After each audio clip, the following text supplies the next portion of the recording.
Today on the Daily Scoop podcast from the Scoop News Group, U.S. Customs and Border Protection is installing new AI-powered surveillance towers at the southern border.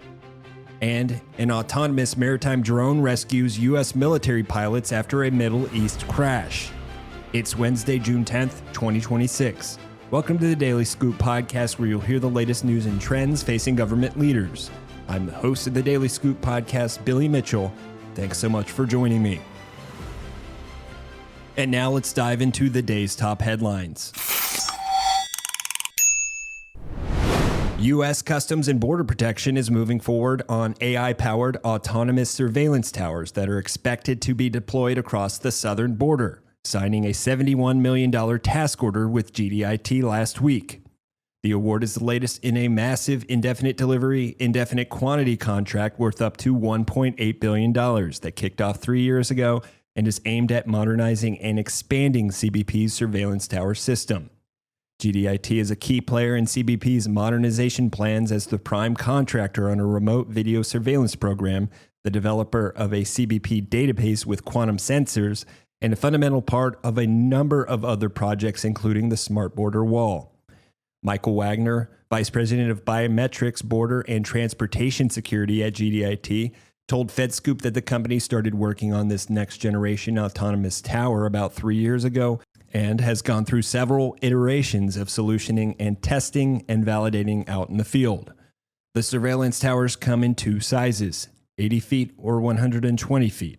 In testing scenarios, the towers can detect, track, and identify objects up to 8 miles away, according to Wagner, though the range varies depending on the deployment site and surrounding terrain.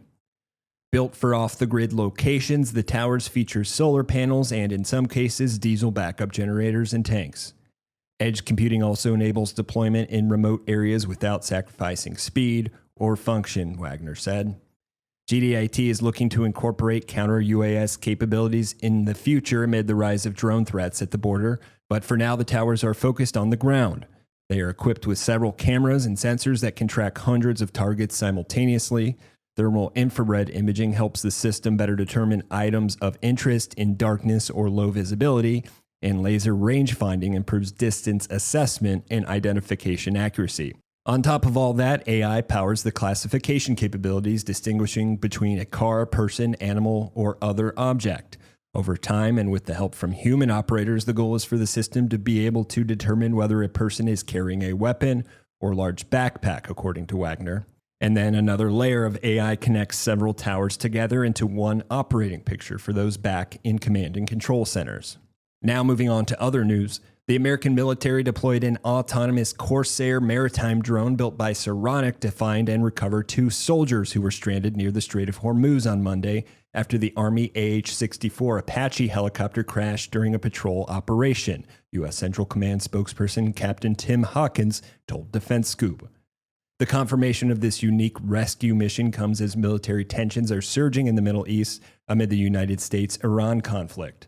It marks the U.S. military's first publicized use of an autonomous surface vessel to locate and retrieve downed aircrew in real-world warfare following years of experimentation with different types of sea drones. Hawkins said the drone used in the operation was a U.S. Navy Corsair unmanned surface vessel operated by U.S. Fifth Fleet's Task Force 59. In that rescue operation, he told DefenseScoop, the maritime drone picked the 2 pilots up and transported them to another location on the water where they were then hoisted up to a helicopter for further transport. The Corsair is a 24-foot autonomous surface vessel that's designed for rugged, long-duration missions. The drones can operate at speeds greater than 35 knots and carry up to 1,000 pounds over 1,000 nautical miles. The ASVs are equipped with sensors that provide 360-degree passive sensing capabilities for day and night operations, which likely helped in locating the 2 soldiers off the coast of Oman after their helicopter went down. Military personnel in the Navy and other services have been trying and buying Corsair vessels for various missions, like investigating watercraft of interest and assisting paroles over the last year.